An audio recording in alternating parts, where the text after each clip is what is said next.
in another gathering of ilm, alhamdulillah. And on behalf of Qur'an Salam, we are truly honored and truly thankful and excited to have with us Shaikh Imran Hosein once again, alhamdulillah.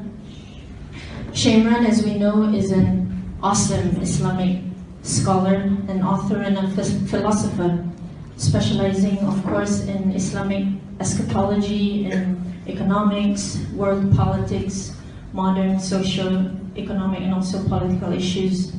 Shaikh Imran Hosein, thank you so much, Shaikh, for coming here tonight, despite your hectic global schedule, as we know. May Allah reward you fully for everything that you have done and also contributed to the Ummah now and also in future, inshallah. So for the rest of us, to kick off the session, the topic for tonight is an Islamic eschatological view of the state of the world today, inshallah. Bismillah.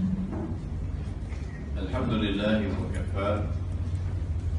والصلاة والسلام على عباده الذين اصطفى خصوصا على أفضلهم وخاتم النبيين محمد الأمين وعلى آله وصحبه أجمعين وبعد.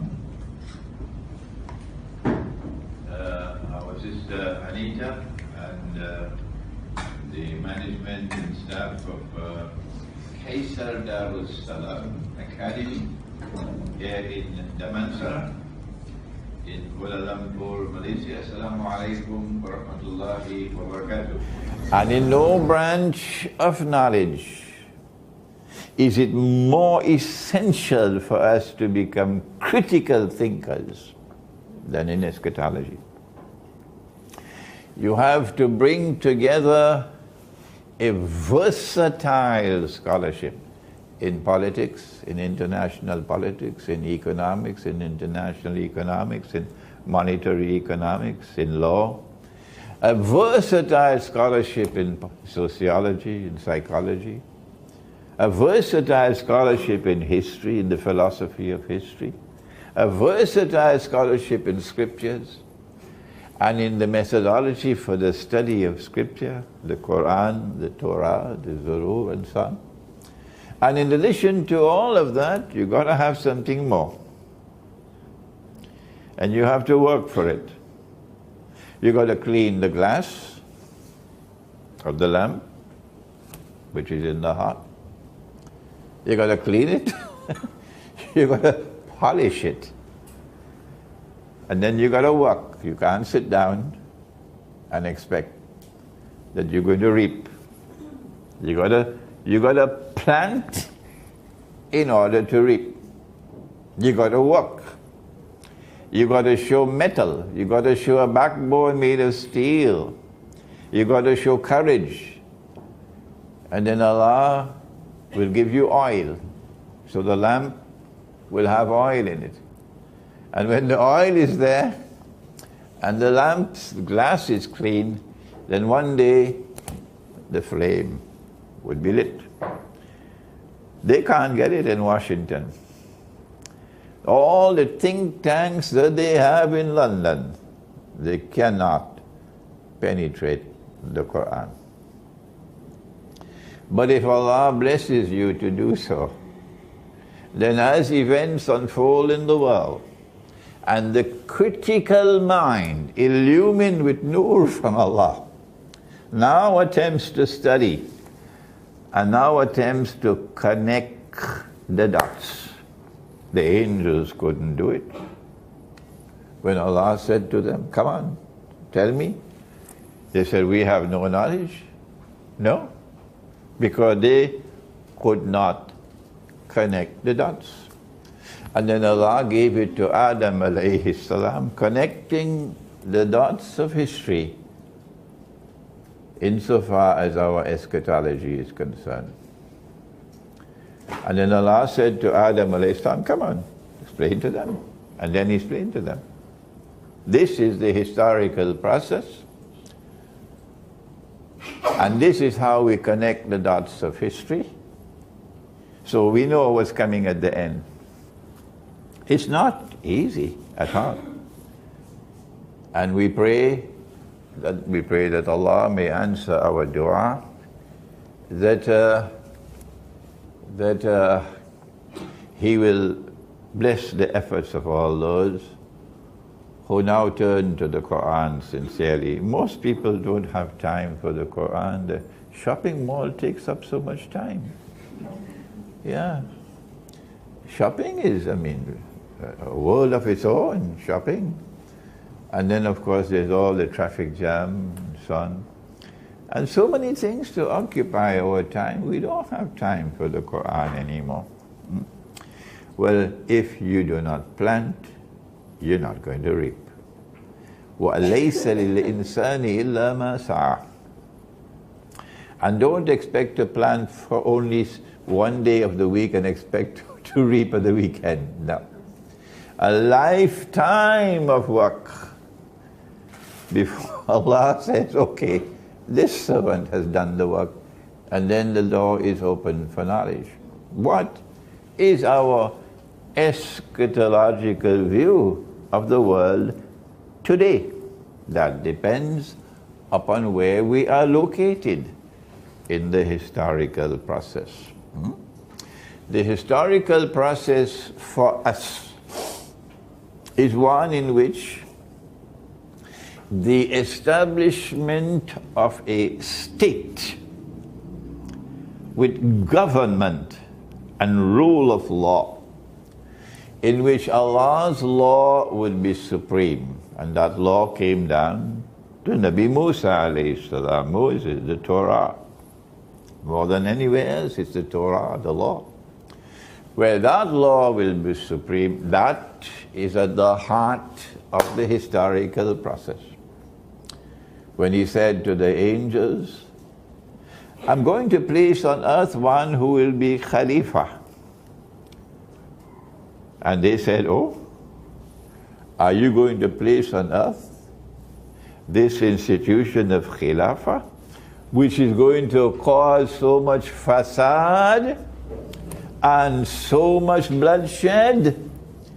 This effort to establish a state which will rule with government, and where the law which comes from Allah will be applied, the supreme law. Because the angels knew, because Allah had said to them, that there is going to be a bogus Khilafah state. And that establishment of that bogus Khilafah state is going to take the historical process into fasad. And we saw the fasad commencing with Pax Britannica. That is our introduction to Islamic eschatology.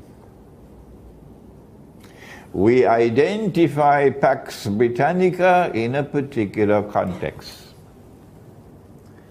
And we say that Pax Britannica didn't come with peace. Oh no. It came with fasad. And if they don't understand what is fasad in Washington, let's tell them. It is that which corrupts and it destroys while corrupting. And Allah reserves the greatest punishment of all for fasad. And so Pax Britannica came exactly as the angels said, أَتَجْعَلُ فِيهَا مَنْ يُفْسِدُ فِيهَا وَيَسْفِكُ الدِّمَاءَ. Are you going to place on earth those who will establish a reign of terror and oppression and corruption and destruction and enormous bloodshed? Are you going to do that? The angels are saying to Allah. And it manifested itself with Pax Britannica. That's the beginning of what the angels were seeing. This is a unique way of looking at history. You cannot find this in political analysis. You cannot find this in historical analysis. This is eschatological analysis. And that the historical process then moved on beyond Pax Britannica to a second stage of even more fasad. meaning more corruption and more destruction, and even more bloodshed. Enormous bloodshed, rivers of blood, with something called Pax Americana. Why? They want to establish a Khilafah state. They won't tell you that. We have to tell you. Their objective is to establish a Khilafah state in the Holy Land. That's what the British want to do. But the British won't tell you that. That's what the Americans want to do. But the Americans won't tell you that. And now, from our Islamic eschatological perspective, the world has now reached, the historical process has now reached that point in time when Pax Americana is in irreversible decline, and a new actor is about to emerge to replace Pax Americana in the same way that Pax Americana replaced Pax Britannica. You're not going to get this statement anywhere else but in eschatology. No one else can do it. No political scientist can do it. None. Only the eschatologists.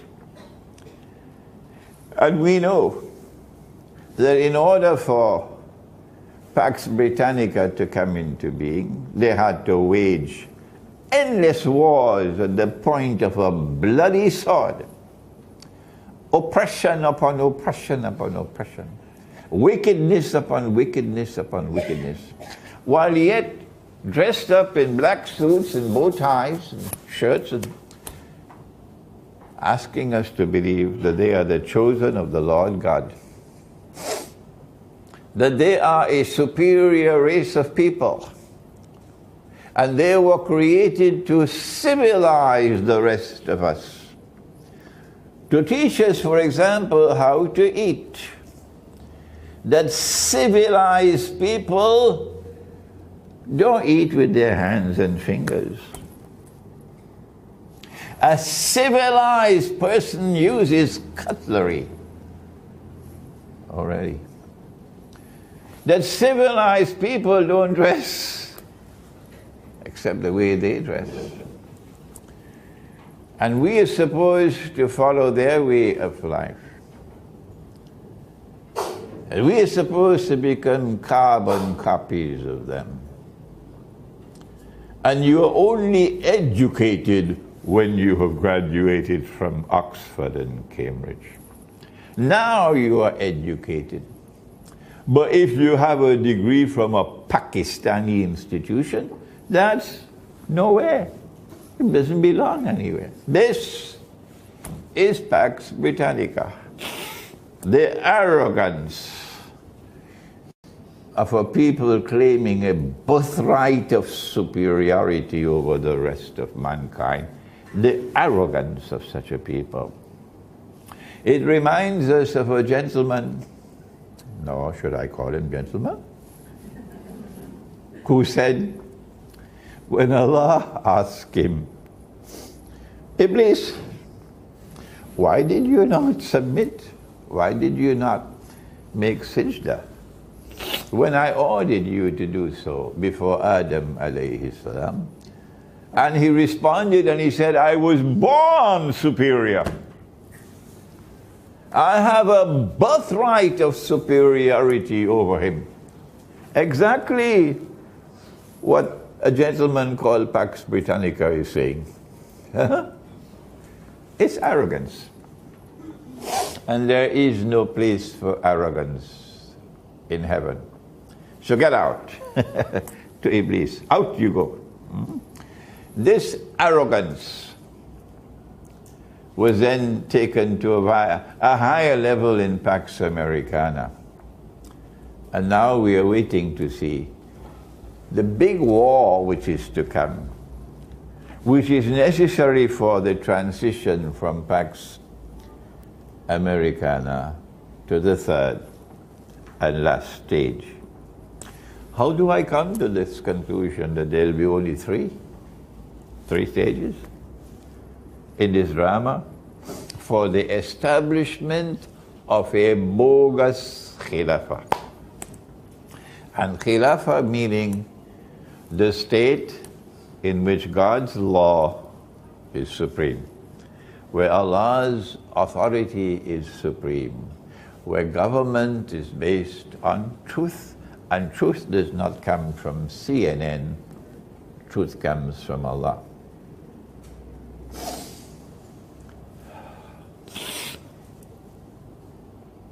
Our Prophet said, Allah's blessings be upon him, he gave us a timeline of events that you are familiar with now, if you've been listening to me. It is to be found in the Sunan of Abi Dawood, and the Prophet ﷺ is speaking to his companion, Mu'az ibn Jabal, radiyallahu ta'ala anhu. And he said, Umranu Baytil Maqdis kharabu Yathrib. Kharabu Yathrib khurujul malhama. Khurujul malhama fathul Constantiniya. Fathul Constantiniya khurujul Dajjal. This is the hadith.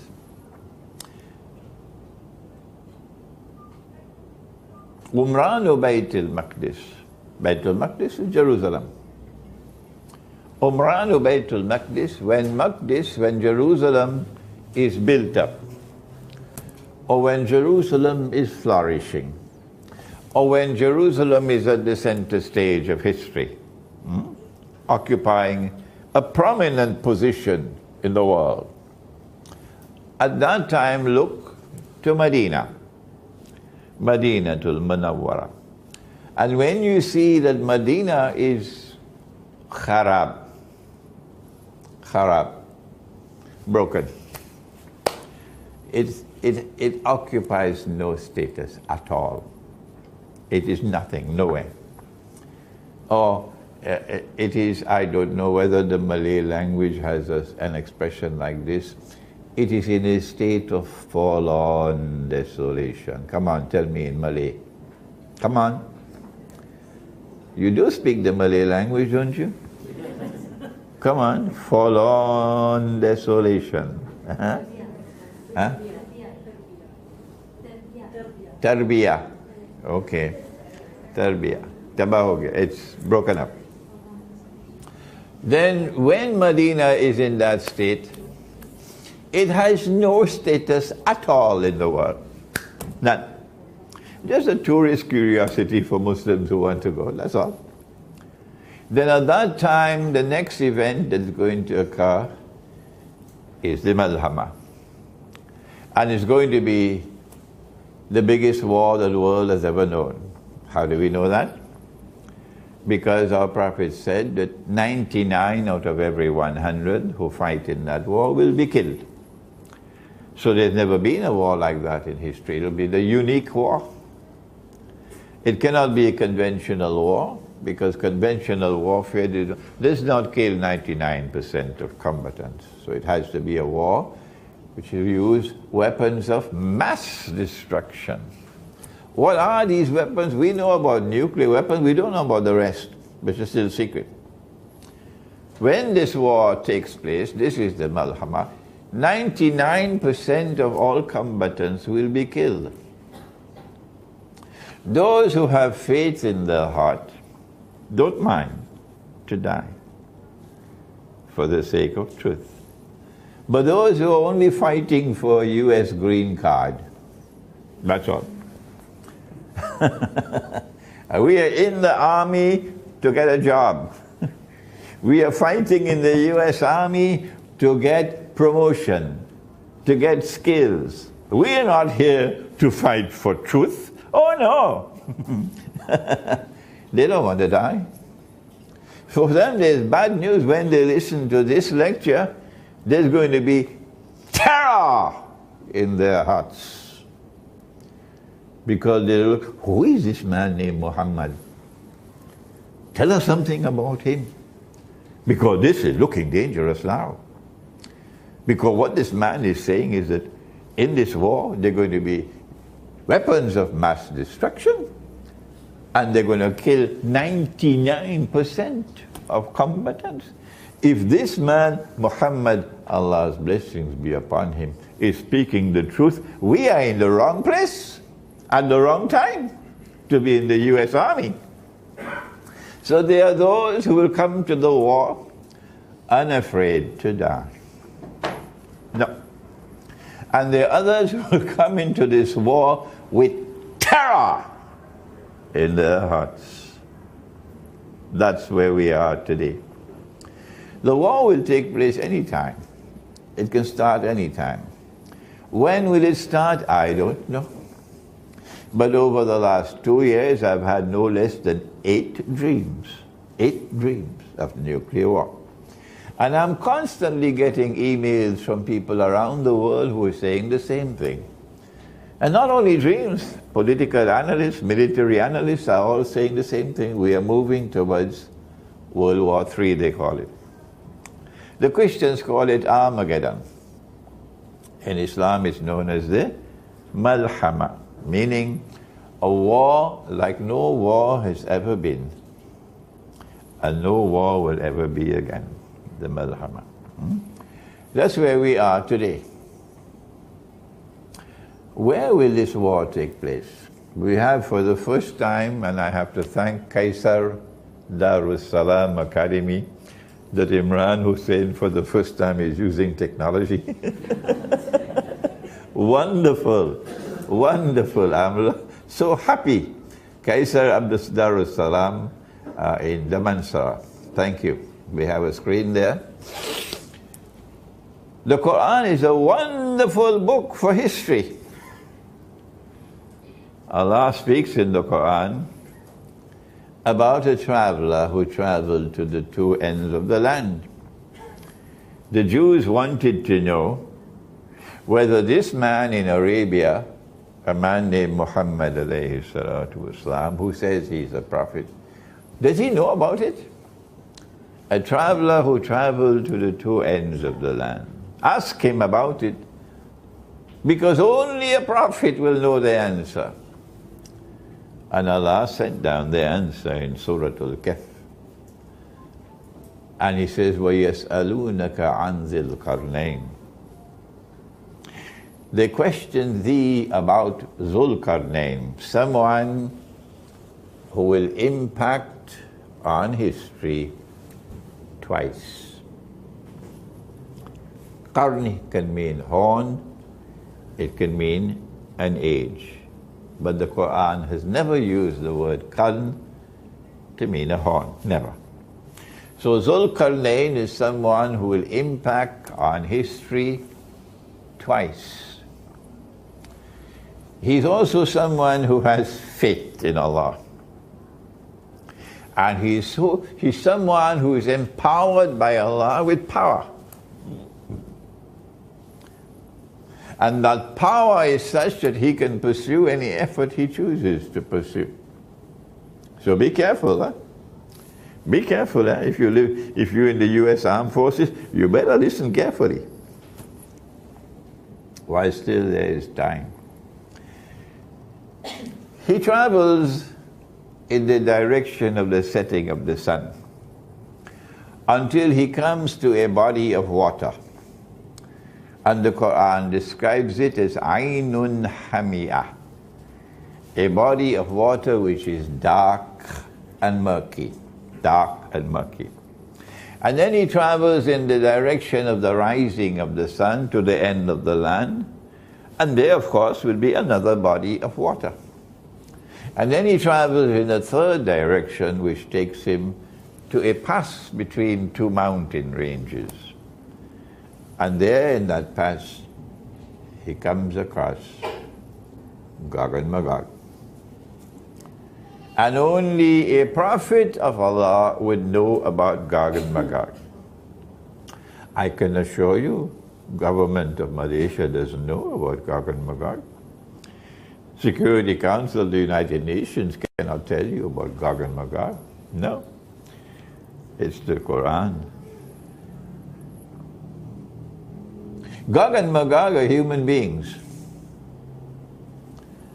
But they are human beings who are also given power by Allah. And they use that power for a specific purpose. That power is used to oppress. While in the case of Zulkarnain, he uses his power to punish the oppressor. So they are opposites.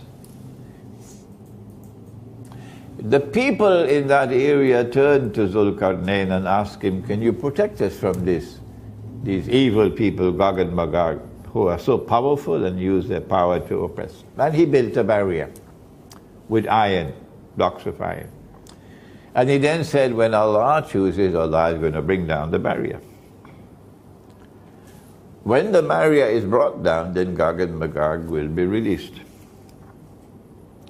And when they are released, then said our Prophet, Allah's blessings be upon him, that the first of them will pass by the Sea of Galilee and start to drink the water. And by the time the last of them pass, they will say, there used to be water here. Okay, so now let's go to the map, shall we? Okay, here we are. This is the Holy Land here, and the Sea of Galilee is north of Jerusalem. Jerusalem is somewhere here. Here we are, Jerusalem, and the Sea of Galilee will be somewhere here. Okay? Are you following me? Good. So if you know a little bit of geography, you have to come to the conclusion that if Gog and Magog are going to Jerusalem, and that's their destination, Jerusalem, the hadith does not say Jerusalem, it says Baitul Maqdis. They're going to Jerusalem, that's their destination, and on their way to Jerusalem they have to pass by the Sea of Galilee. Implication is they're coming from the north. They're coming from the north. So now we have to look to the north of Jerusalem to see where there is water. And when we look to the north of Jerusalem to see where there is water, there are only two bodies of water. There's one over here which is called the Mediterranean Sea, okay? And over there's another one called the Black Sea. The Mediterranean Sea does not qualify as Aynun Hamiyah, a body of water which is dark and murky, because visibility is good. You can see deep down, a few meters. But the Black Sea is precisely that, the Black Sea. That's why they gave it the name, the Black Sea. Because it is Aynun Hamiyah, exactly what Allah says in the Qur'an, Aynun Hamiyah. A body of water which is so dark and murky that visibility is probably only 1 meter. It is to this Black Sea that he traveled when he traveled to the setting of the sun. There is no third option. It's either the Mediterranean Sea or the Black Sea. There is no third one. We have eliminated the Mediterranean Sea, so we are absolutely confident in ourselves and our conclusion that Zulkarnain traveled in the direction of the Black Sea. So he has to be traveling here. If you travel in the direction of the setting of the sun and he came to the Black Sea, then when he traveled in the opposite direction, he'd come to the Caspian Sea. That's right. And in between the Black Sea and the Caspian Sea, there is a range of mountains which last from this sea to that sea. What are they called? What are they called? The Caucasus Mountains. And in the Caucasus Mountains there is one pass, only one, and it's called the Dariel Gorge. And that's where Zulkarnain built the barrier. And Gog and Magog were then contained, or to use the language of a game called chess. Zulkarnain checkmated them. Checkmated them, okay? He has power, and he uses his power to punish the oppressor. They have power, Gog and Magog, but they use their power to oppress. So he checkmated them. Over here, right here, between these two seas is the Caucasus Mountains. In the Qur'an, Allah refers to Gog and Magog while speaking about a town. And he says the town was destroyed, the people of the town were expelled, and then a ban was placed on them that they could never return to this town to reclaim it as their own until, number one, Gog and Magog are released, and number two, they spread out in all directions. And with their irresistible power, they take control of the world in the world order of Gog and Magog. When that happens, then you'll see these people coming back to the town to reclaim it as their own. Which town is it? The answer is now very well known. It's Jerusalem. So when you see the Jews being brought back, we're talking now about the Israelite Jews, not the European Jews. When you see the Israelite Jews being brought back to the Holy Land from Yemen, from Iraq, from Syria, from Egypt, from Morocco, all over the world, where they were spread out. وَقَطَّعْنَاهُمْ فِي الْأَرْضِ أُمَمٍ.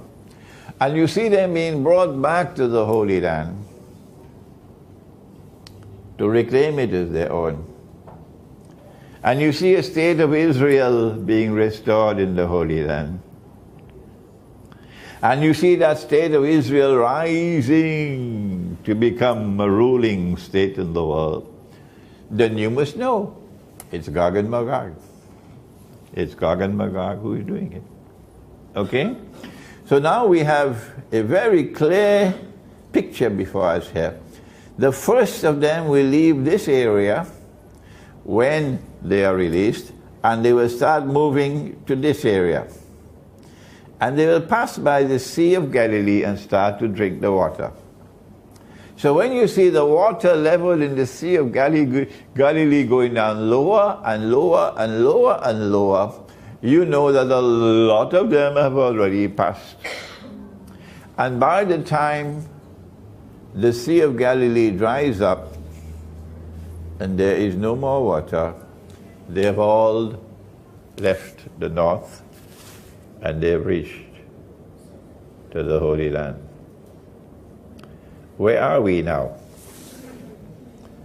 Because this is our lecture, an Islamic eschatological view of the state of the world today.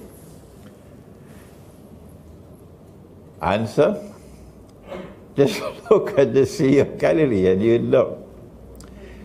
A little island just appeared in the Sea of Galilee maybe last week or 2 weeks ago, which was not there before.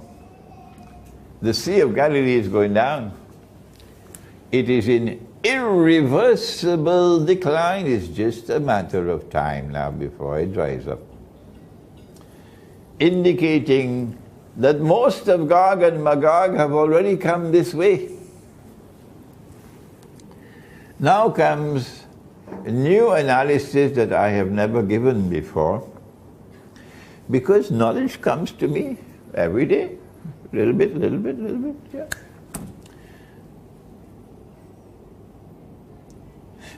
If Gog and Magog are leaving the north and coming to the south, and when the water level is very low, the implications will be that most of them have already come to the south. It means that the power of Gog and Magog is being concentrated in the south, in the Holy Land and around the Holy Land, the Arab world. And the power of Gog and Magog is weakening in the north.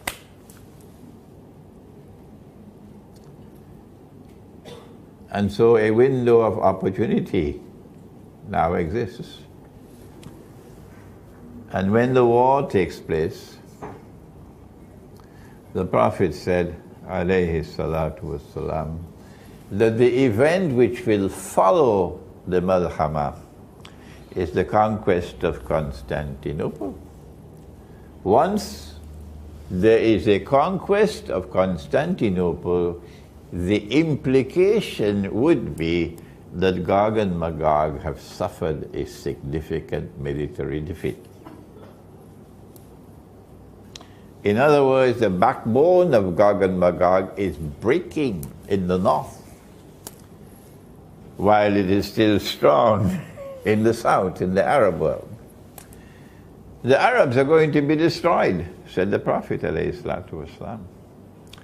أَنُهْلَكُ وَفِينَا الصَّالِحُونَ, she asked, Zainab radiallahu ta'ala, will we Arabs be destroyed even though there are righteous people amongst us? He said, Na'am, indicating that this is not punishment from Allah. No. They are righteous people, and yet they are being destroyed. This is something which is occurring in the historical purpose for a specific reason, unconnected with punishment. Why will Allah allow the Arabs to be destroyed? Answer, he said to his son, Ya bunayya, inni ara fil manami anni asbahu. Oh my son, I've seen in my dream I have to sacrifice you. Fanzur maza tara. Son, how do you respond? The son responded and said, Ya abati fa'al ma tu'mar. Oh my father, go ahead, do what you've been ordered to do. They thought that it was an actual sacrifice. But Allah is a wise God. And a wise God does not order human sacrifice. No. It's incompatible with wisdom to order human sacrifice. So this dream has something else in it, this vision. Okay? When he took the knife and he was about to sacrifice his son, then Allah called out to him and said, Ya Ibrahim, O Abraham, قَدْ صَدَقْتَ رُؤْيَا. You have already fulfilled the vision. You have accepted the sacrifice of Ismail alayhi salam. It is that sacrifice of the seed of Ismail alayhi salam which is about to take place, concurrently with the Malhama. So Gog and Magog are going to be very powerful in and around the Holy Land. And part of that power will be shown in the destruction of the Arabs. And so the flag of Islam will not come anymore from the Arabs after the Malhama. The flag of Islam will be held up by non-Arabs, because the Arabs are going to be destroyed.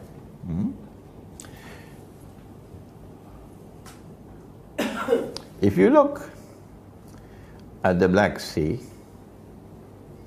you will see that there is a peninsula over here. Can you see it? It's called Crimea. Okay? There it is. And if you control Crimea, you control the whole Black Sea. Look at it. And they did everything they could do for the last few hundred years to ensure that Orthodox Christianity, led by Russia, should never control Crimea. They used the Tatar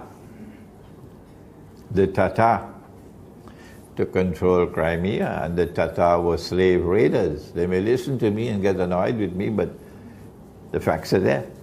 The facts are there. They were slave raiders. And they loved to raid the Russians most of all. And then the Ottoman Empire took control of Crimea. and used the Tatar as slave raiders. Yeah. And the Ottomans controlled Crimea for many years, a few hundred years, until Russia defeated them and Russia claimed the Crimean Peninsula.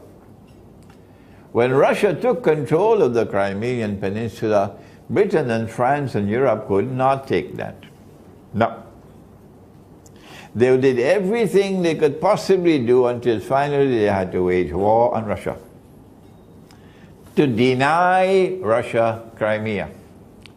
And that was the last great war that took place before the modern age of warfare with the First World War. What was it called? It was called the Crimean War. And it was fought from 1852 to 1854, 55. If I make a mistake 1 or 2 years, we are friends, you can manage that, okay? That is when the Crimean War took place. And Russia fought that war courageously. Courageously, yes, courageously, but Russia lost the war in the end. And when they won the war, what they did was to demilitarize Crimea. That Crimea could still remain Russian under Russian sovereignty, but you could not maintain a military base, naval base in Crimea. That is why they fought the war. But within a matter of 7 or 9 years, Russia was able to reverse that and restore a naval base in Crimea. And Russia continued to have that naval base in Crimea until something happened in 1917. They struck Russia and they plunged a dagger into the heart of Russia in 1917 with the Bolshevik Revolution. And then came the effort to destroy the spiritual heart of Russia, to destroy the Orthodox Christian faith, and to transform Russia into an atheist country, similar to what Britain is today, an atheist country. Nobody goes to church anymore. So you sell the church to whom? To McDonald's hamburgers, of course. Who else? Yesterday, you worship the Lord God in this building. Today you're eating McDonald's hamburgers in it. That's what you are today. And then they brought the Soviet Union into being as an atheist state, and a reign of terror was unleashed to destroy the religious foundations of Russian society. In 1954, 6 years after Israel was born, the Russian leader Nikita Khrushchev secretly planned something to stab Russia one more time. He announced that Crimea was going to be handed over to Ukraine. Already? Do you have the authority to hand over Russian territory to Ukraine? Will the United Nations accept such a nonsense? Huh? Will the so-called international community, which includes Malaysia, will they accept that you could just hand over a people's territory to another people, one man? Huh? But that's what they did. And all the sheep in the world accepted it, up to this miserable day. So Crimea became Ukrainian territory. And when the Soviet Union collapsed, they caused it to collapse, and Ukraine became an independent state. Then Russia had to have an agreement with Ukraine to allow Russia to maintain a naval base in Crimea with certain limitations on the number of troops you could keep and so on. And the plan was for Ukraine to eventually become a member of NATO and then kick Russia out. And when that happens, then Russia will no longer be a superpower. Finish. That's the end of the story. They planned, And Allah planned His plan, and Allah's plan was the best. When they struck and they overthrew the government of Ukraine with their color revolution, and Ukraine's government is now poised to kick Russia out, what happened? Russia then turned to the people of Crimea and they voted, we want to be with Russia. The Crimean parliament voted to be with Russia. And Russia accepted it. And Crimea returned to Russia. That happened, about 2 years ago? 2 years ago? That was the most significant defeat that the Zionist movement had ever experienced from the day it was born, when Crimea returned to Russia. And when Crimea returned to Russia, if you would remember, I said, it's time for Imran Hosein to celebrate. Because I was looking at the subject from eschatology. And so what we are now about to witness is a Russia who commands power in the Crimea, in the Black Sea, because of control over Crimea. So when the war begins, what's going to happen? Remember, the first of them passed long, long ago. And most of them have already passed Gog and Magog. So now they are weak in the north, and they're strong in the south. The power base is in the south now, in and around the Holy Land. So when the war takes place, what we'll see is a repeat of history. History will repeat itself one more time, that they are going to be checkmated by Russia in the north. In consequence of being checkmated by Russia in the north, that is why the conquest of Constantinople will become possible. When the conquest of Constantinople takes place, the backbone of NATO will be broken. But I don't think the conquest of Constantinople is possible without civil war in Turkey. And they just laid the foundations for that civil war with their bogus coup d'etat. That was, I think, 2 months ago or a month and a half ago. A bogus coup d'etat that even a schoolboy could see it's already planned in advance not to fail. Okay? Even a schoolboy could see that. You think the Russians can't see that? Even a schoolboy could see, you think the Russians can't see that? That it was planned to fail. It was planned so that the Turkish president could be able to wipe out all the opposition that he had. Opposition, for example, to waging war on Syria. Many in the Turkish armed forces were opposed to Turkey waging war on Syria. Okay? Now they have been wiped out. They're no longer there. It's only a matter of time now before Turkey will attack Syria. Once Turkey attacks Syria, Russia is going to respond with full force. Oh yes. And when will Turkey attack Syria? I don't know. Don't ask me. Don't send me any emails. I don't know. I don't know. But it looks as though it's going to be soon. It looks as though it's going to be soon. When that attack on Syria takes place by the Turkish armed forces, which I've been anticipating for 2 or 3 years now, and then Russia responds with full force on Turkey, we are laying the foundations for the conquest of Constantinople. The word of Nabi Muhammad sallallahu ta'ala alayhi wasallam must come true. Must come true. Once the conquest of Constantinople takes place, then we know what's going to happen after that. The khuruj of Dajjal. In between the two, in between the Malhama, or the Great War, and the khuruj of Dajjal, meaning Dajjal, the false Messiah appearing in human form, between these two events is part 3 of the drama, Pax Judaica. Pax Judaica.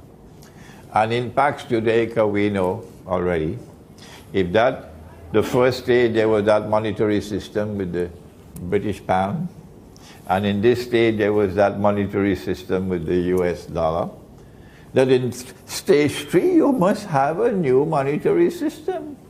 I mean, it doesn't need much intelligence to know that. What will be the money system in the 3rd stage? We know already it's going to be invisible money, electronic money. I always wanted to know how you could have electronic money after a nuclear war, until somebody from Saudi Arabia came and told me, Sheikh, don't you have any sense? I have underground cables. The underground cables can survive the nuclear war. So the wireless internet will not be there. But you still have the internet through the underground cables, okay? So this is how the banking system will be able to survive, but I am getting the impression that they don't need the banking system anymore. They need only the central banks. The world will be ruled by the central banks. So your little bank here and your little bank there and your little bank there, goodbye. Central banks take over. And they control the central banks of the world. In fact, they own many of the central banks. Russia's central bank is owned privately. The Federal Reserve is a private bank. Why did they make it a private bank? Why? Because they want to rule the world through the banking system. How do we respond? How do we respond? My answer is, as soon as the malhama takes place, leave whatever you are doing. Make provisions for your wife and children, and join the struggle for restoring the Khilafah state. The Khilafah state is easy to understand. Understand that it is simply a state in which Allah's law is supreme. That's all. So it can't be a member of the United Nations organization. No. Can't be a member of the International Monetary Fund. Most of our people seem to be comfortable as members of the United Nations. Comfortable as members of the International Monetary Fund, etc. Leave them in their comfort. Those who are the servants of Allah, those in whose hearts there is love for Allah, whose hearts beat for the truth, that the truth must prevail, that the truth must be used to govern, that the truth must be used to judge. These people must now wage the struggle to restore the Khilafah state. So long as Gog and Magog control the world in the world order of Gog and Magog, you could not survive as a Khilafah state, and once you are destroyed, you cannot be restored. They're too powerful. The Khilafah state of the Ottoman Empire was, of course, bogus in many respects, but it still had some of the trappings of the Khilafah state. And that was abolished in 1924. From 1924 to now, almost 100 years, no Khilafah state in the world of Islam. But in the hearts of those who still have love for Allah, the Khilafah state is still there. They have not surrendered the Khilafah state. Their excellencies have done it. Their majesties have done it. Government has done it. Bureaucracy has done it. They don't care for the Khilafah state. It's not a part of their agenda. But in the hearts of those who sincerely worship Allah, the Khilafah state will never be surrendered. So we say to them, you could take that and put it in your pipe and smoke it. You cannot destroy it in the hearts of the servants of Allah. No. And on that day when this big war starts, on that day every servant of Allah is going to mobilize himself. The women will mobilize because they'll have to take charge. They'll have to find the ways of maintaining the family while the men go out. And you're going to struggle to restore the Khilafah state. Can it be done in the Arab world? Can it be done in the Arab world? No. Sorrowfully so, no. Why? Because he had the dream. He had the vision. And this is part of the plan, that sometimes we have to sacrifice for the sake of the truth being triumphant. And so the Arabs are going to be destroyed. And so the Khilafah state will have to be restored from the non-Arab world. Where will it be? When will it be restored? I don't know. Even if it cannot be restored until Imam al-Mahdi comes, never mind.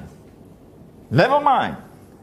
But let the world see that the servants of Allah in the world of Islam, that the servants of Allah in the Orthodox Christian world, these two families, the Orthodox Christian world and the world of Islam, that we have not surrendered the Khilafah state, not the Orthodox Christian and not the Muslim. And we're going to wage a struggle to restore the Khilafah state. Is this a state that wants to conquer the world? Is this a state that wants to rule the whole world, like Pax Britannica and like Pax Americana? You know, with corruption and destruction and rivers of blood. And you come to teach us? We are the natives, and you are the elite of mankind, and you want to teach us in your Oxford and your Cambridge and your Sorbonne and your Harvard and your Yale and all the rest? No. Our Khilafah state does not want to rule the world. Our Khilafah state does not want to oppress anyone. You are the ones who are the oppressors, not us. Our Khilafah state simply wants that on Allah's earth there should be peace and security for all. Peace and security for the Hindu, peace and security for the Buddhist, peace and security for the Jew, peace and security for everybody. A world of salam. That's all we want. A world of salam. Allahu yad'u ila daris salam. And when there is oppression on the face of the earth, when there is aggression on the face of the earth, the Khilafah state cannot sit down and have biryani and go to sleep. No. The Khilafah state will respond. And we will explore and exhaust all possible peaceful means of removing the aggression and removing the oppression. And when we have explored and we have exhausted all possible means of resolving it, and we fail, then we fight you. Then we fight you, not before. So this is not a state that's hungry for war and lusting for war the way you are lusting for the great war now, which you could start maybe next week or next month. They're lusting for it. Their people are going to be killed. Millions are going to be, they don't care. They don't care two peanuts that their own people are going to be killed. No, they don't care. They only have one lust in their heart. They want to rule the world by the hook or by the crook. But our Khilafah state does not want to rule the world. No. Our Khilafah state simply want to have a world in which there is peace and security for all. That is the Khilafah state. And so we end now. This is enough for today. We have presented to you an Islamic eschatological view of the world today. We have not attempted much about the world tomorrow, except to say that from the time the war starts, on the day that the war starts, life is going to be different. May Allah take these words all over the world of Islam, and may Allah take these words also to our brothers and sisters all over the Orthodox Christian world, because we are one family. You and us, we are one family. And that we may now wage the struggle to restore the Khilafah state somewhere on Allah's earth. The Khilafah state being defined as a state in which Allah's law is supreme. ربنا تقبل منا إنك أنت السميع العليم وتب علينا يا مولانا إنك أنت التواب الرحيم برحمتك يا أرحم الراحمين آمين.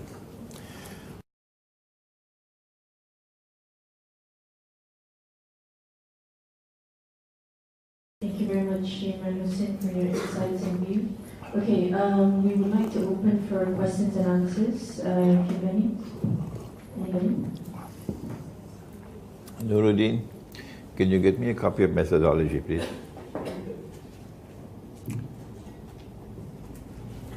I have a question regarding the impending attack by Turkey on Syria. I was wondering if you could explain a little bit on the significance of Syria towards Russia or its conquest of Constantinople. You're wondering if I could explain what? The significance of Syria? The significance of Syria to Russia. That would trigger... The significance of Syria to Russia? That would trigger. Huh? Significance of Syria to Russia that would trigger the flashpoint. The significance of Syria to Russia, that gentleman you're seeing there at the corner is Maurice Herman. Yeah. Who is dressed like a sheikh today, mashallah. Welcome, Maurice. Yeah, welcome, Maurice, yeah. You have a nice hat on your head there. Good. Maurice flew all the way from Cambodia to come to Malaysia to interview me this morning. And he's back, he's now here tonight as well, so we are very happy to welcome you, Maurice, yeah. Syria occupies a position of paramount importance to Russia as a Christian people. If Russia was an atheist state, then Russia would have no interest in Syria, no. Why should we endanger the state of Russia itself for the sake of Syria? They are an Arab people. They're not Russians. Is it in our national interest to put down Russia for a world war over Syria? The answer is that Russia is Christian, sincerely Christian, not part-time Christian. And Russia considers Syria to be at the heart of the Orthodox Christian world, that this is the last remaining part of the earth which we must save and salvage. If Russia did not intervene in Syria militarily, then Syria would have become already another Libya. And there are many, excuse my language, there are many jackasses in the world of Islam, in Malaysia, in Indonesia, in the Arab world, Turkey, all over, who would celebrate if Syria were to become another Libya, because they consider that to be a valid jihad. These jackasses believe that you can have a valid jihad with weapons being supplied by Santa Claus. Yeah. And Santa Claus providing all the money, usually US dollars, and Santa Claus providing all the logistical support and the training, military training and so on. Everything from Santa Claus. And that is a jihad? Is that your intelligence? No. It's a bogus jihad. And as a consequence, I normally don't call people fools. I try not to do that, yes. But you are a fool with a capital F for taking weapons from NATO and taking weapons from the Americans and calling yourself a Muslim to go and fight your bogus jihad in Libya, in consequence of which today Libya is a NATO state. We don't want to see your face. We will never pray over your body. We'll never stand at your grave. Do you hear that? You can kill a man if you want, but you cannot kill the truth. Remember that. You kill and you kill and you love killing. So go ahead and kill as many as you want.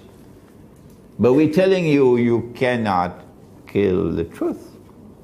And we're prepared to die. We're not afraid of death. If the Russian people are not afraid of death, why should we Muslims be afraid of death? If the Russian Christian, Orthodox Christians are showing such mettle today, they're not afraid to die. Why should we be afraid to die? And so the reason why they are there in Syria is to save Syria from being another Libya. If Syria were to become another Libya, there is a large Christian community in Syria, an old Christian community in Syria.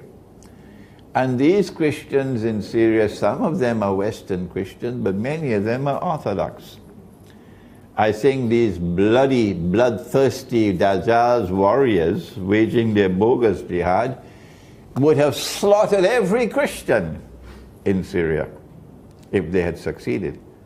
But we thank Allah, we thank Allah that Russia intervened. Governments, of course, don't believe that we are right. No. The governments believe otherwise, and they vote in the Security Council otherwise. But we have a different view. And we say that we are grateful to Russia for having saved Syria from becoming another Libya. There's another aspect to the analysis, of course, and that is that in Syria there is a Russian naval base on the Mediterranean Sea. And that's the only warm water naval base that the Russians have other than in Crimea. If Russia were to lose that base in Syria and it were to become a NATO base, it would be a massive embarrassment for Syria. Any more questions or comments?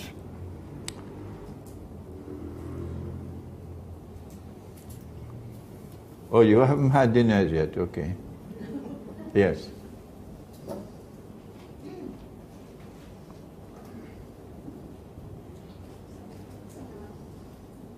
You can sit down, you can sit down. So in the case of a possible war between Russia and Turkey in Syria, for example, so who should we support as Muslims? Okay, if the war breaks out, the war takes place, and on the one hand side you have Russia, and on the other side you have Turkey. Who should we support as Muslims? Are you aware that Turkey is a member state of NATO?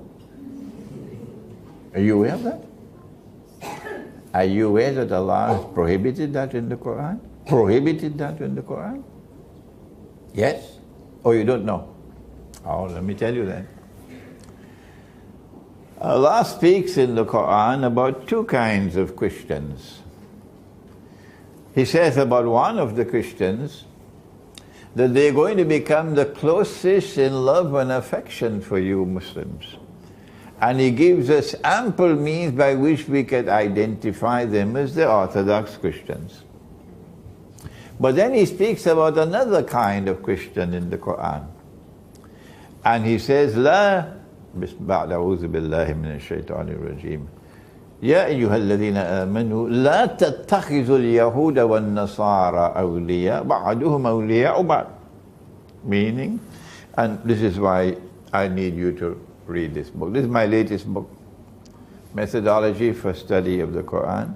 I don't want you to read this book alone, I want you to study it.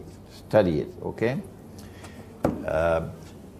Do not take such Jews and do not take such Christians as your friends and allies, who themselves are friends and allies of each other. بَعْدُهُمْ أَوْلِيَاءُ بَعْضٍ.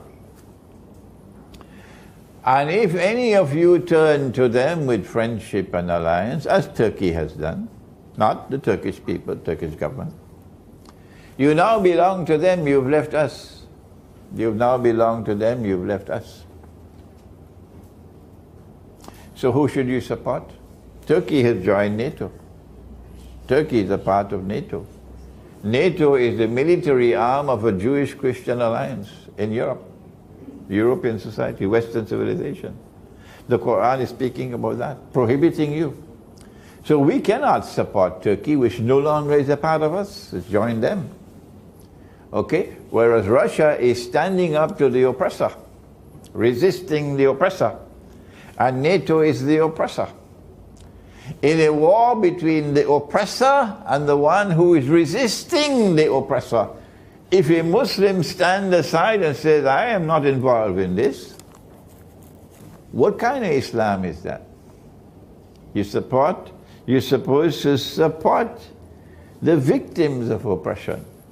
You're supposed to support those who are standing up to the oppressor, because Allah gave to this ummah a mission. Amar bil ma'ruf wa nahi anil munkar. When it is something that is right and is just, stand up for it. And when it is unjust and false, stand up against it. Don't eat biryani and go home and sleep. So you have to support Russia, because Russia is standing up to the oppressor. Any more questions? Yes. I was just wondering, Sheikh, can you share something from Iran? Because they are also not Arab, and they have been a long and line of clash. Yes, there are two forces in Iran. Two faces of Iran. One with which we are very comfortable and happy. When Mahmoud Ahmadinejad was the president of Iran, every Muslim around the world loved him. He commanded the respect of all Muslims.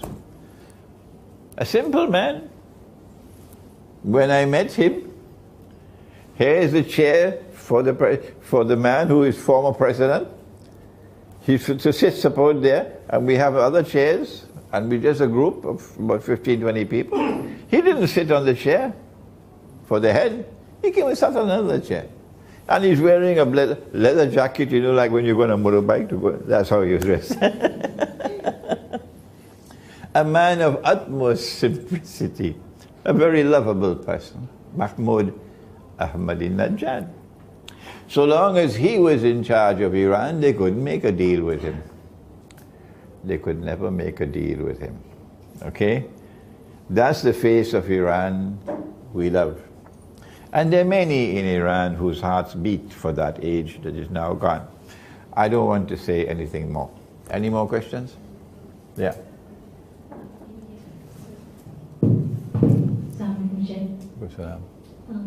In Greece and Cyprus, there is a good community of Christian Orthodox.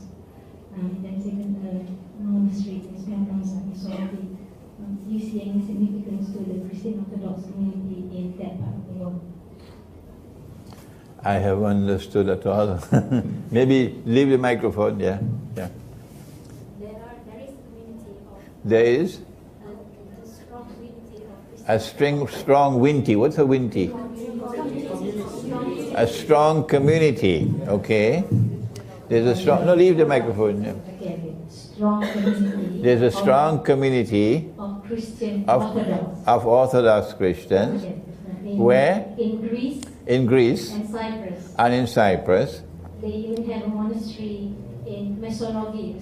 They have many monasteries, many, yes. So, do you see any significance in the role that the Orthodox Christian in that part of the world? In Greece and in Cyprus, the opportunity exists mostly more in Cyprus than in Greece, if we have scholars of Islam,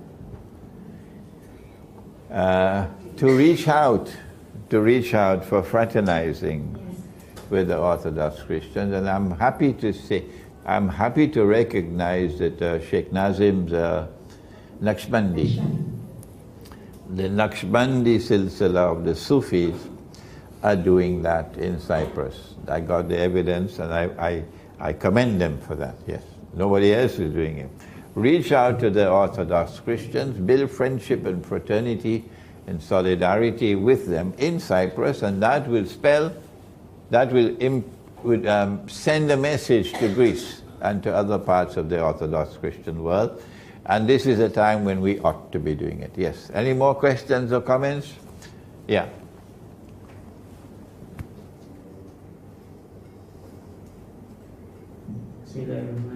Assalamualaikum. I have a comment and a question. My comment is on the context of the Malhama. The Malhama? Yes. From my point of view, and I've done a lot of extensive research on this particular context, what I believe, this is from my own point of view, my own perspective, that the Malhama, it will be triggered not in the use of nuclear weapons of mass destruction, because I believe if the Malhama were to trigger with the use of nuclear weapons, I believe that it will not be able for the Pax Judaica to restart civilization. Okay. Because, let's say, there was an all-out war.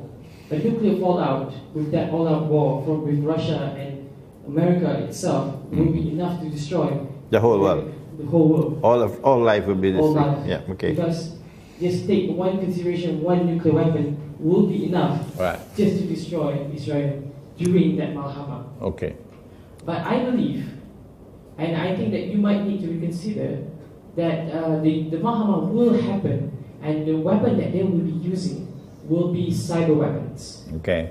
I've made extensive research where there was an operation that was carried out by NSA and CIA. It was called Operation Dark Winter, where they made a simulation, a supercomputer simulation of this scenario, where the use of cyber weapons, and they've actually used it previously during the controversy of Iranian, during the controversy of Ahmadinejad building this nuclear reactor, right? Where they've used one of the most powerful viruses ever built, where it's able to destroy the centrifuges of the nuclear reactor in Iran without the scientists, any scientists in Iran, knowing that it was the virus was causing those nuclear reactor to, I would say, break down. And they themselves made a statement where in Iran, without any knowledge from from the government of Iran, that there is a super weapon, a cyber weapon that's been developed by NSA and CIA. It is called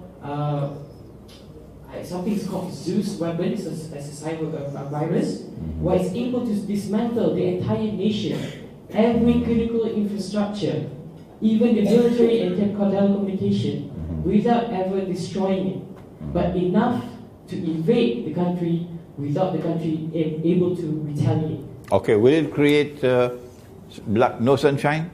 Can cyber weapons block the sunlight? No, it will not. Okay. Right. When the Malhama takes place, there is a surah of the Qur'an you might want to read. It's called Dukhan. Yes. Dukhan. Smoke. The reason why it's there is because when the Malhama takes place, there's going to be what the Qur'an calls smoke, okay? Covering the whole earth to such an extent that our Prophet, Allah's blessing be upon him, has said that there'll be several days of no sunlight. And I am unaware. I don't know what are cyber weapons. You know better than me whether cyber weapons can block the sunlight from coming. All right, whether it's going to be nuclear weapons or not nuclear weapons is academic, really. What is going to happen is going to be the war like no other war has ever been. And 99 out of every 100 of the combatants will all be killed. Okay? My view is that you have to be, it cannot be conventional war anymore. It'll have to be a new kind of war. My view is it's a war of weapons of mass destruction, and he has introduced a new kind of weapon called cyber weapons, of which I am not aware. So let's leave that subject to see what's going to happen in the future. Any more questions or comments there? Okay, that's it. You mentioned two cases, Britannia and American. I mentioned two cases. Two cases. Two cases. Phases. Two phases. Yeah, before the third phase materialized. Two phases. Okay, yes, the first phase of Pax Britannica. That's correct. The second phase of Pax Americana. That's correct. And you want to know about the third? No. Now the first is Britannia. They're making presence in Kuwait, Bahrain, and Qatar. And the second phase, which you mentioned, America, they're making presence in Afghanistan and Pakistan. Now, how would that impact on the third phase, which you mentioned? They're making presence in Bahrain, Qatar, and Afghanistan, no. which is outside from your... No. First phase ended. The first phase ended. Pax Britannica is no longer in existence. First phase is gone. Gone, right. Gone, finished. During the time that they were Pax Britannica, they controlled every single strategically important naval port everywhere on the face of the earth because there's no aerial warfare at that time. Okay? When Bretton Woods took place, at that time, Pax Britannica had to recede at Bretton Woods, and Pax Americana took over officially, the US dollar replacing the sterling pound. Pax Judaica is about to replace Pax Americana. It cannot take place while the US dollar is still the international currency. No. There are some who are saying that Pax Judaica has already started. Yes, I said no.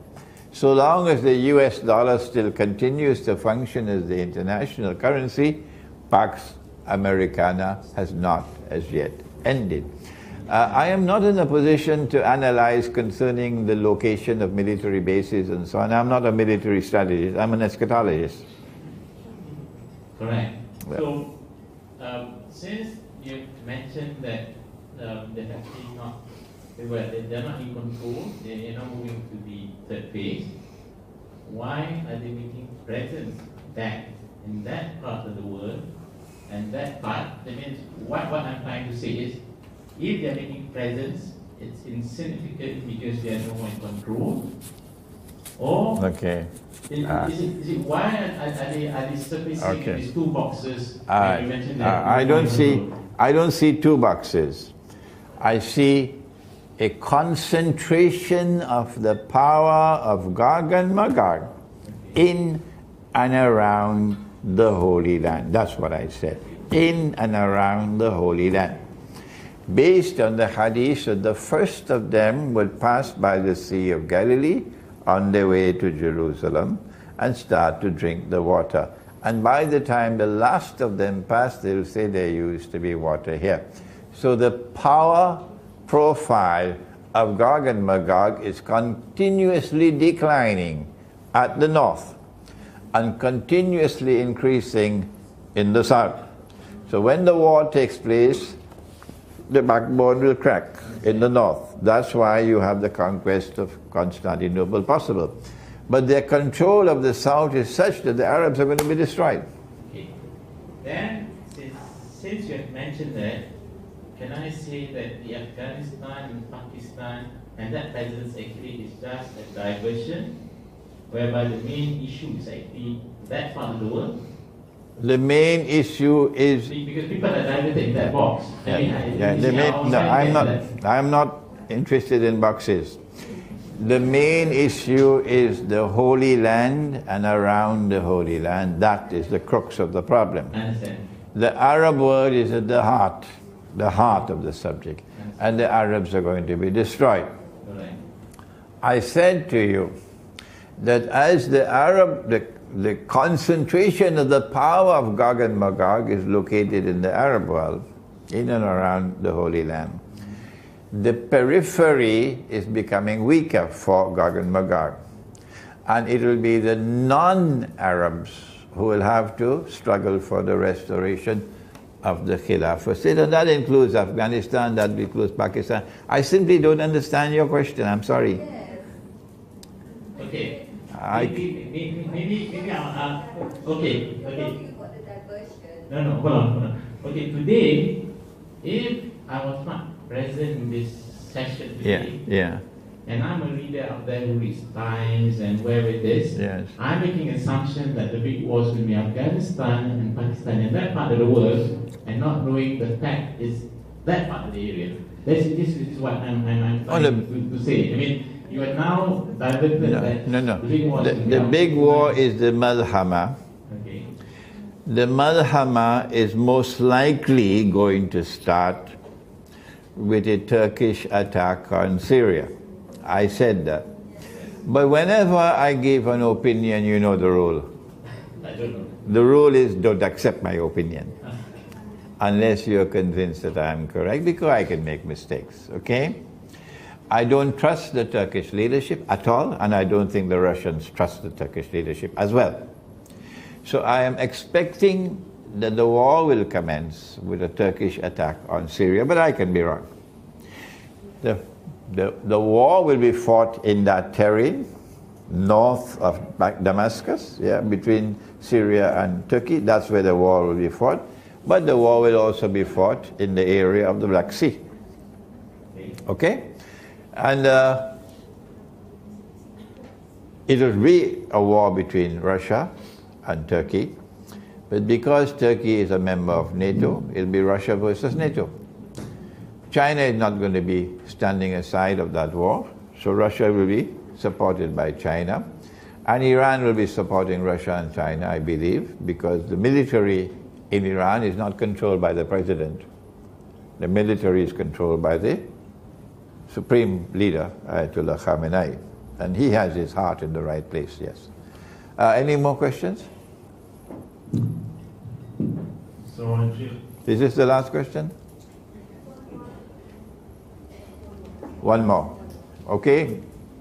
Is that accepted? Everybody? Thank you. In the Qur'an, Allah talks about how the Byzantines were defeated by the Persians. In the Qur'an, Allah speaks of how the Byzantines were defeated by the Persians, yes. In which surah? Surah Rum. Surah to Rum, correct. From a time span of 3 and 9 years, they would reclaim and they would be victorious again. Fi bid'i sinin, yes. Fi bid'i sinin, they will be victorious. Go ahead. Is there a repeat in history of what happened in the old Crimean War when they were defeated and they reclaimed it in 7 years? This is a very difficult question. The Qur'an goes on to say, this is connected with Surah Rum of the Qur'an, the opening verses of Surah Rum. And while I cannot mention his name, the questioner, for security reasons, he is directing our attention to the beginning of Surah Rum. And in that opening passage of Surah Rum, Allah says, Lillahi al-amr min qabl wa min ba'd. Lillahi al-amr min qabl wa min ba'd. That Allah's command is going to be triumphant, will prevail on 2 occasions. on a former occasion and on a latter occasion.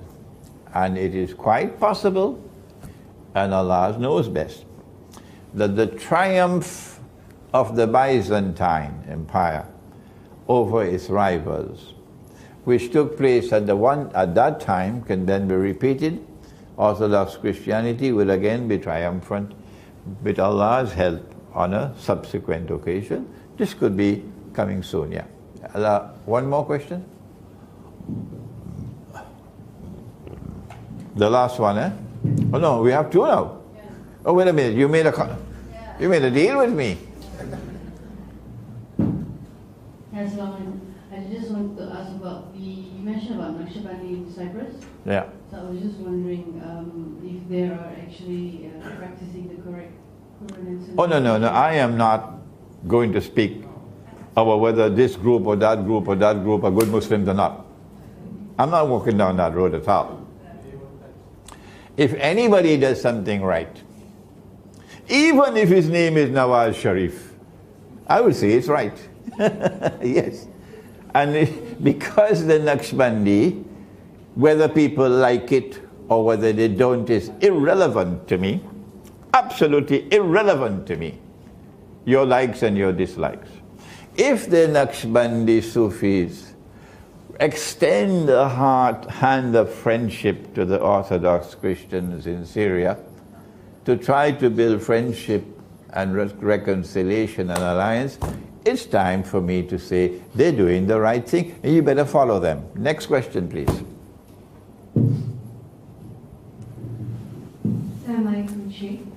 I just would like to comment that I think Dukhan will be caused by a meteorite. Dukhan? Dukhan. Dukhan, okay. Yeah. Are you British? No, I'm not. As I was saying, in my opinion, I think it will be caused by a meteorite crashing to Earth. The Dukhan will be caused by a meteorite. Yes. Yeah? Crashing to Earth. Yeah. That's just my opinion. Okay. Also, you mentioned about electronic. Oh wait, you're asking two questions, huh? No, it's just a comment. A comment, okay. Yeah, my opinion. Yeah.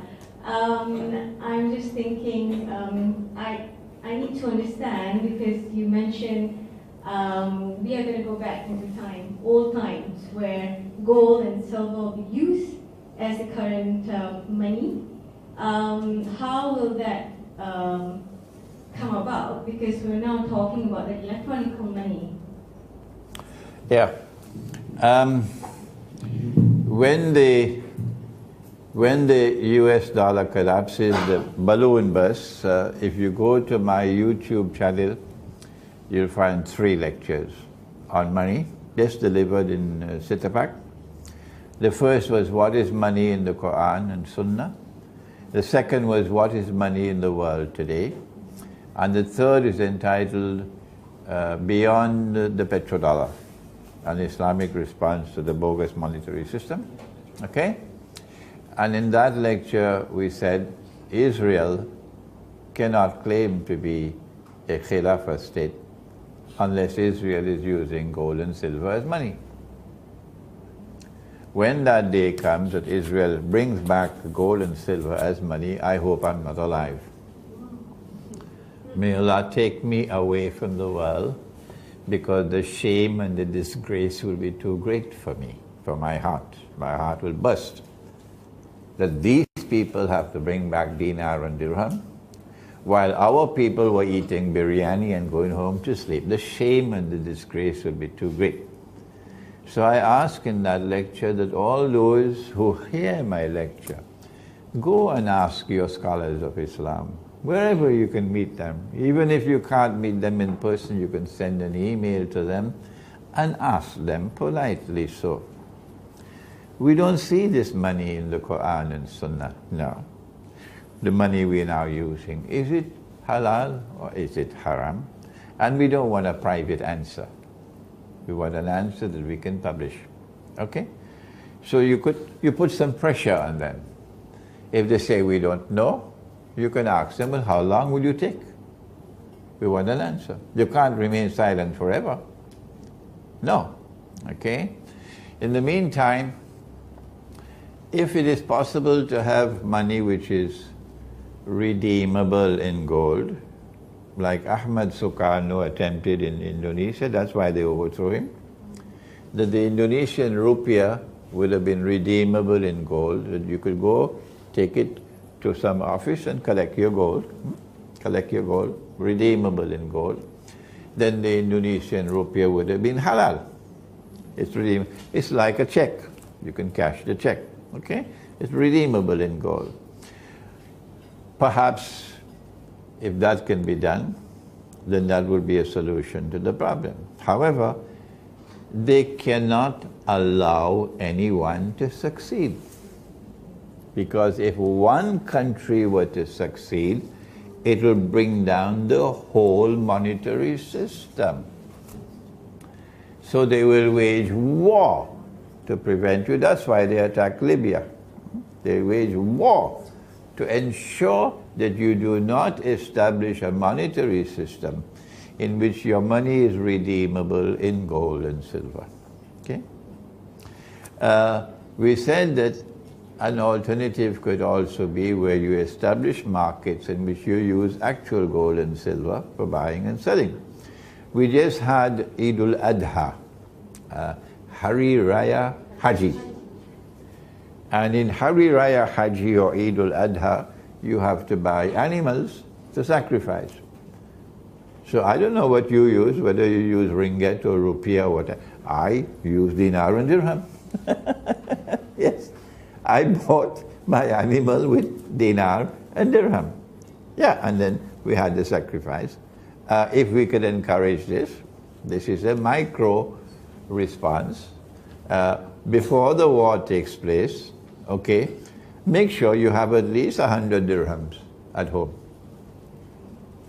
It may be 2 dirhams a day for food, 2 dirhams a day, depending on the size of your family. So at least for 50 days you have food. Make sure you have at least 100 dirhams at home. And if you can have some dinars as well, alhamdulillah, that's even better. Okay? This is another response that you have.